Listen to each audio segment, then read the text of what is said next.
So what I want to talk about today is this Timbertech Airbrush here, and in fact, we'll do a little unboxing. Now, it's going to be, I'm not going to say anticlimactic, but it's not going to be one of those, everything is beautiful, everything is magic. Because I know what's in this box. I use an airbrush just like this, and these, cheap little airbrushes like Timbertech and a bunch of other brands, they're all pretty much the same, right? So we're not gonna go all like YouTube fake influencing stuff. I know what's in this box, but I'm gonna show you because when you buy these, the Timbertech one or the plethora of others, they're roughly always the same, right?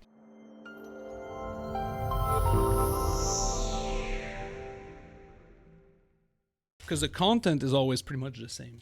This one does have like a fancier box. Usually you just get this with like a barcode on it.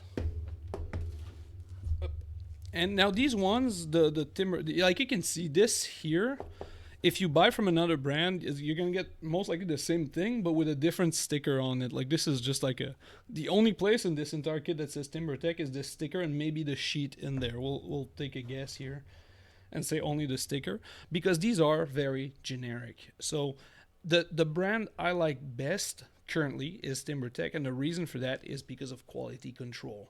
These cheap airbrushes, they're all the same, or they're all like, I don't know, 95% similar, right? Sometimes you have the white, the metallic coating in the back instead of this one, because this one is like the black ending. Some of them they have like silver, some of them they're open, but they're roughly all the exact same.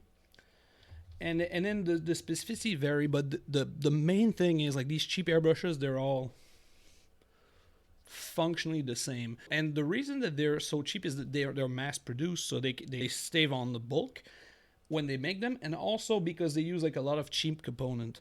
And where it's kind of funky between the brands is the quality control. So for example, I said this, I like this brand here, Timbertech here, for if you're in Canada especially. It's the affordable versus quality is kind of, in my mind, the best, because their quality control is high enough that they don't send out lemons a lot, or you can get them replaced. Like the only one time I've had like a completely shit airbrush, they replaced it instantly. They like almost no questions asked.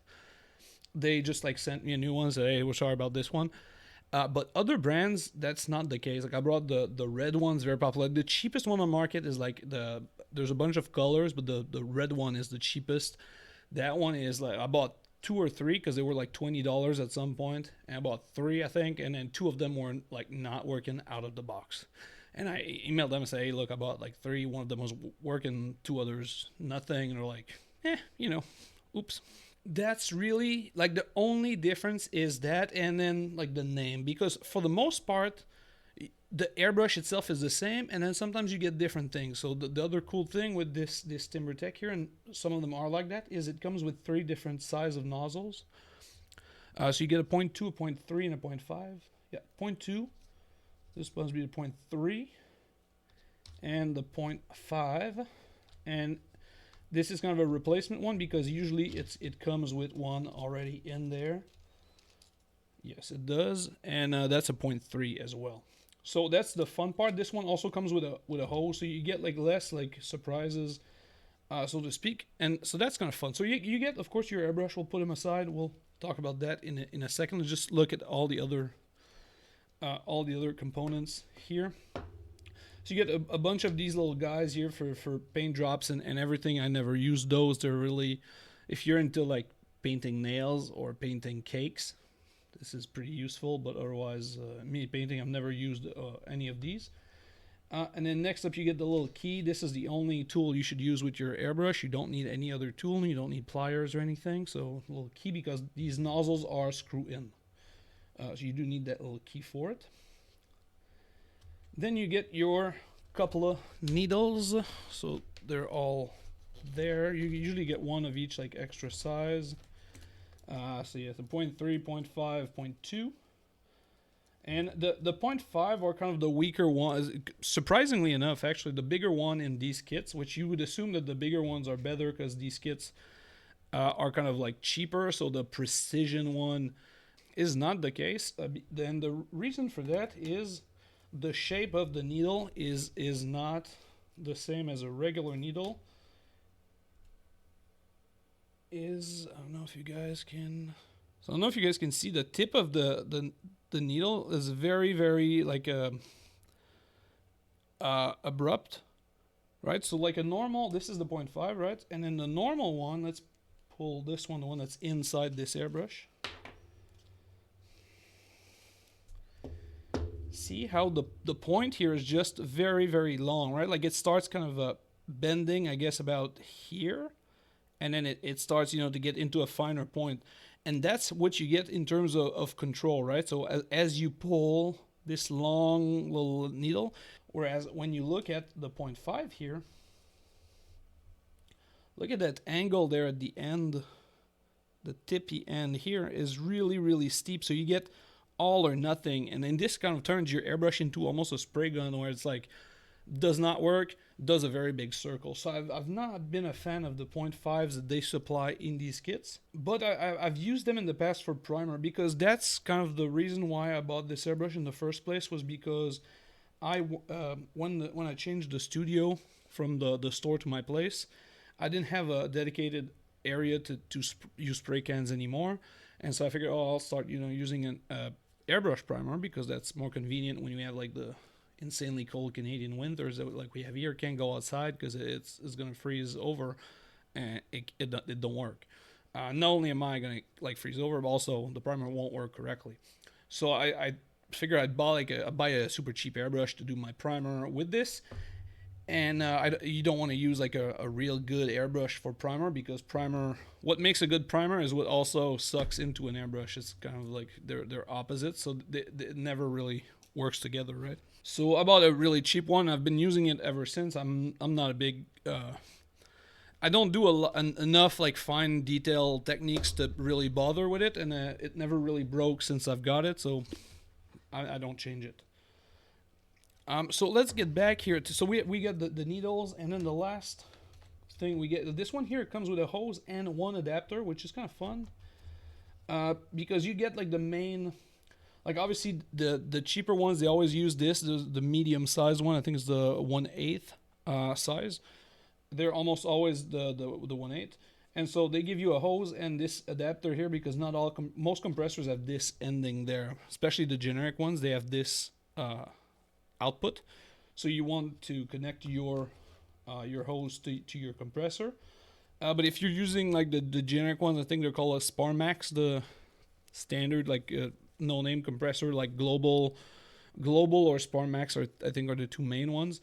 They also have this ending, so you use you get a hose. It's kind of free, because like it's included in the kit, and these kits again they're not priced like more than any other like cheaper side. So you basically get a hose for free, and then you get all the literature over there. We're not gonna dig into that, but now let's dabble with the airbrush here.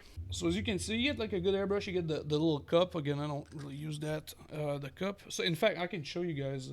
So this is our brand new one here with the brand new needle. And this is the one I currently use. And you can see when I use it, I remove a couple of pieces. This is like straight out, like you can see it's still connected. So I use it exactly this way. So the pieces that I don't use is this big ending piece and the front protector here. So let's talk about those quickly. So what you get, this here is a mechanical part. Honestly, it protects the back of your needle, like the workings here and the needle in case you drop it. And this here is a spray regulator. So the more you screw it on, the less your needle pulls back. When it comes to miniature painting, especially with these like cheaper airbrushes, it's not really something that is very useful, because with miniature painting, you rarely do straight lines. You're more into kind of a freestyle type of thing, where doing like very even line is not necessarily a skill that you're looking for, compared to like illustrations. So that's much more like an illustration tool. And same thing with this here. The front piece here is a cover, but it does have an impact. Like the shape of this, sometimes you see these ones. Sometimes you see some that are like kind of a little bars with your little, like your needles are gonna be on top. There's like just two bars, and sometimes it's just one long like curved piece. I don't know how to describe it really. So these also have an impact, but it's also a very close by impact. So if you're using low pressure and you're very close to your target, that's kind of where the ending matter, because this does affect slightly the size of your spray, but for the way that we are using it, so I'm spraying a miniature, is going to be like here, and I'm going to be kind of loosey-goosey spraying my stuff. This, whatever ending I have here does not really matter. So I usually just take it off just because it's one less piece to worry about. The danger of not having that piece is obviously because your needle is going to be kind of protruding. So you want to be careful. In the same train of thought, you want to be careful with your trigger, because when you don't have the needle in, it pops up, and it's really the most frustrating part to put in. With the lever, I guess. So, and then yeah, so this piece here, as I was saying, this little piece here, so now it's screwed completely, so this thing does not move at all, right? Like you can push it, but it doesn't do anything. And if I unscrew it completely, or almost completely, now I get the full range of motion here. So this essentially blocks your trigger. It's not really useful. You can use it without. And yeah, as I said, so this is right out the box. This is with the pieces that I do not use myself. Again, the front and the back are really for protection. So if you're a little bit clumsy, or if you a little bit paranoid, you don't want to break it. It's your airbrush. You want to use it and everything. Just leave them on. There's no problem. I like having access to my little needle really quickly in the front as well, and I use it a lot. So it never really sits like that. And also, every time I'm done using it, you can see now, you can't see the needle protruding from the front. I always pull it back. That's why this piece is like this. I have access to it, because now I can't really damage my needle, because it's not, it's not sticking over. So when I'm ready to use it, I just push it back into position. Now you can see it poking through, and then we'd be good to go.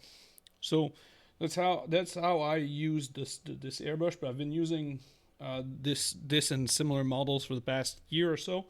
I've never really bought it. The only reason I bought this one here, the brand new one that we just unboxed, is because I'm putting my airbrush course in book format, and I need pictures. So I wanted to have like pictures of not this like gunked up airbrush.